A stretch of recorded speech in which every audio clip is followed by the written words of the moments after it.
불편한 편의점. 희수쌤이 제공해준 청파동 거처에 들어온 지도 일주일. 글 작업은 여전히 지지부진했다. 토지문학관에서 쓰기 시작한 글감을 접기로 했고 다시 몇 가지 아이템들을 저글링하듯 머릿속에서 돌렸다. 너무 추상적인 극보다는 현실에 닿아 있는 이야기를 쓰고 싶었다. 그렇다고 상업성이 도드라지는 컨셉추얼한 작품을 쓰고 싶지는 않았다. 살아있는 공간과 그 공간에서 캐릭터들이 부대끼는 전극을 쓰고 싶었다. 관객이 소외되지 않는 공연을, 관객이 무대 위의 배우를 자기인 양 몰입할 수 있는 극을 만들고 싶었다. 관람 중에는 쉼없는 재미와 긴장을 느끼고 막이 내린 뒤 거리에 나서면서는 그 의미가 곱씹어지는 그런 작품을 완성하고 싶었다. 책상에 앉아 하루 종일 전전긍긍하다 보면 답답하기 그지없었다. 밖은 점점 더 추워졌고 돈을 아끼느라 외식도 줄이고 집에서 간단히 음식을 해먹기 시작했다. 그저 밤이면 창가 윈도우 시트에 앉아 차를 마시며 퇴근하는 동네 사람들을 물끄러미 바라보는 게 하루 일과의 마무리가 되곤 했다. 최근에는 밤 11시쯤이면 편의점 야외 테이블에 앉아 라면에 소주 한 병을 비우고 가는 중년 남자를 발견하게 되었다. 위에서 내려다봐서 더 그런가 옅어진 정수리 수치 안쓰러운 양복에 파카 차림 남자는 참깨라면에 김밥을 말아 국밥 먹듯 퍼먹으며 소주를 홀짝였다. 추운 날씨에도 그렇게 한술 뜨고 귀가하는 게 낙인 듯 했다. 인경은 그를 내려다보며 사연을 생각했다. 저 직장인의 애환이 담긴 겨울밤 야외 혼술이 궁금해졌다. 그런데 오늘은 편의점에 그 떡대의 사내가 직장인 남자와 마주 앉아 있는 것이 아닌가. 게다가 한 손엔 커다란 종이컵을 들고 무언가 들이켜고 있다. 아무리 봐도 커피 같진 않고 양주인 듯했다. 어렵시오?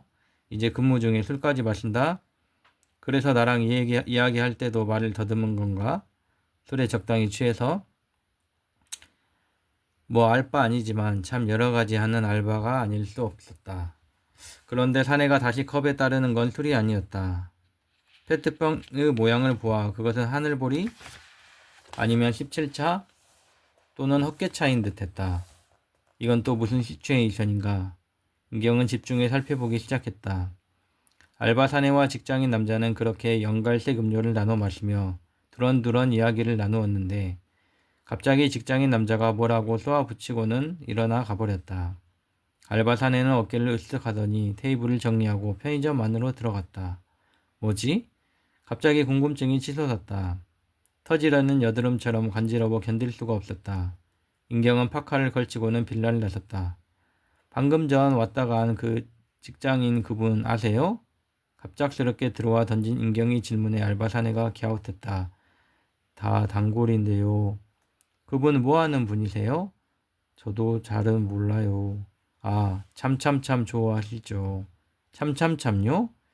참깨라면 컵라면이랑 참치 김밥이랑 참이슬 소주 그것만 드세요. 그래서 참참참? 그쵸, 참참참. 근데 좀 전 그분 그쪽한테 뭐라고 하고 가버린 거예요? 화내는 것 같던데. 그거 제가 술 그만 드시고 딴 거 드시라 했거든요. 그게 싫었나 봐요. 다른 거 뭘 권했는데요? 이거요. 사내가 대수롭지 않다는 듯 옆에 놓인 페트병을 들어보였다. 옥수수 수염차였다. 이걸 왜? 술 대신 먹기 좋아요. 나도 이거 마시며 술 생각 없앴거든요. 인경은 기가 차 무슨 말을 해야 할지 몰랐다. 이 알바 사내는 생각보다 더 이상한 남자였다. 그런데 저번에는 부담스러웠다면 지금은 흥미가 생겼다.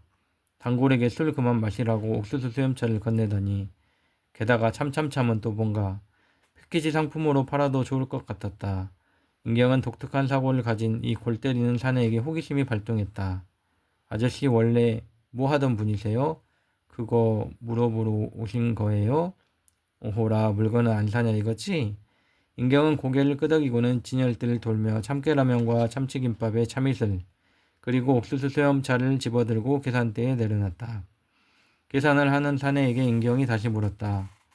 하지만 사내는 고개만 갸웃할 뿐 좀처럼 대답하지 않았다. 아저씨, 원래 조폭 뭐 그런 거였어요? 아, 아니요. 그럼 교도소 같은 데 다녀와 갱생하는 중이에요? 그런 사람 아닌데요. 아니면 기러기 아빠? 그것도 아닌데요. 아, 명태자군요. 요새 희망퇴직이니 해서 이런 명태가 많다더니 맞죠? 사내는 곤란하다는 듯 고개를 젓고는 물건을 담은 비닐봉지를 건넸다. 인경은 받지 않았다. 사내를 똑바로 응시한 채 그의 정체를 알아내고야 말겠다는 눈빛을 쏘아댔다. 그럼 정체가 뭐예요? 도대체. 저 정말 궁금해서 그래요. 네? 노숙자였어요. 엥? 서울역 노숙자요? 예. 그 전엔요? 그 전엔 몰라요. 술 너무 많이 마셔 치매 왔어요. 알코올성 치매라 그럴 수 있죠. 그럼 노숙을 몇 년 한 거예요? 그것도 잘 몰라요. 아니, 그럼 여긴 어떻게 취직한 거고요? 어떻게 여기서 일하게 되신 거냐고요? 그게 사장님이 날 추운데 서울역 잊지 말고 여기서 겨울 나라고 해주셔서 하게 됐어요. 우와, 우와. 인경은 자기도 모르게 탄성을 흘리며 자신이 노숙자였다는 사내를 요리조리 뜯어보았다. 그녀는 사내에게 과거 기억이 진짜 하나도 안 나냐며 재차 물었고 사내는 여전히 날듯 말듯 잘 떠오르지 않는다고 대답했다. 인경은 대화를 많이 해야 기억이 활성화되니 앞으로 자신과 새벽마다 수다를 떨자고 제안했다. 사내는 갸우뚱해 하다가 마지못해 알았다고 답했다. 마지막으로 사내의 이름을 물은 뒤 인경은 편의점을 나섰다. 독고라고 해요. 이름도 몰라요. 성도 몰라요. 인경은 참참참을 먹으며 흥얼거렸다. 무언가 흥미진진한 캐릭터를 발견하자 술맛이 달게 느껴졌다. 참참참이란 야참 혹은 혼술 구성도 신선했다. 옥수수 수염차는 좀 안 어울렸지만 알코올성 치매로 괴로워하던 사내가 술을 끊기 위해 무언가를 마신다는 것은 의미가 있었다. 인경은 사내를 더 관찰하기로 마음먹었다. 인경은 낮과 밤이 바뀐 사이클을 계속 활용하기로 했다. 그녀는 새벽에 일어나 출근하듯 편의점에 가 사내 진미 도시락을 먹으며 독고씨와 이야기를 나눴다. 생각보다 똑똑하고 눈치가 빠른 사람이었다.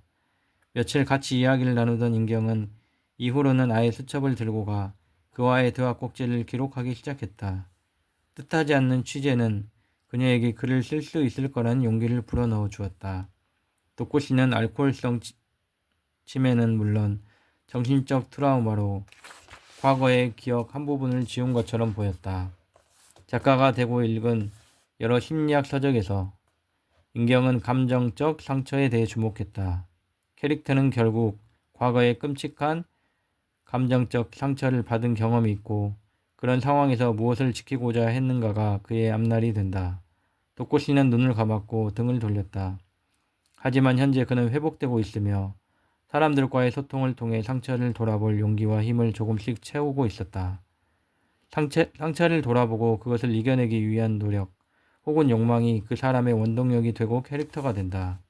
캐릭터를 보여주려면 캐릭터가 선택의 갈림길에서 어떤 길로 가느냐를 보여주면 된다. 독고씨는 편의점 사장의 도움을 받아 서울역에서 나왔고 사회에 재진입해 자신의 트라우마를 직면하려고 애쓰고 있었다. 확실한 거는 나는 원래 이렇게 살지 않았어요. 나는 사람들과 별로 나눌 게 없었던 것 같아요. 이런 따뜻한 기억이 별로 없거든요. 따뜻한 기억이라면 무엇을 말하는 거죠? 지금처럼 아가씨 같은 사람과 허물없이 대화를 나눈다던가 하는 거요.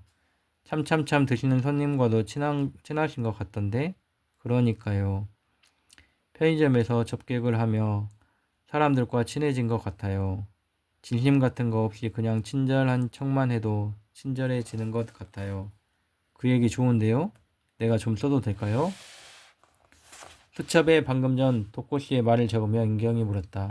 이미 쓰고 있잖아요. 거기 수첩에. 아니, 내 작품에 쓴다고요. 나 극작가라고 말씀드렸잖아요. 맞다. 연극 대본 쓴다고 했죠? 그럼 나도 나오는 건가요?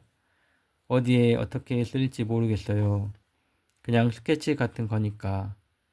분명한 건 아저씨가 저한테 큰 도움을 주고 있다는 거예요. 글쓰기를 거의 포기하고 있었는데 덕분에 힘이 났거든요. 도움이라니 좋네요. 그럼 그런 의미에서 사가실 것 좀 없으세요? 아니, 이 아저씨 과거에 장사 좀 하셨나 봐.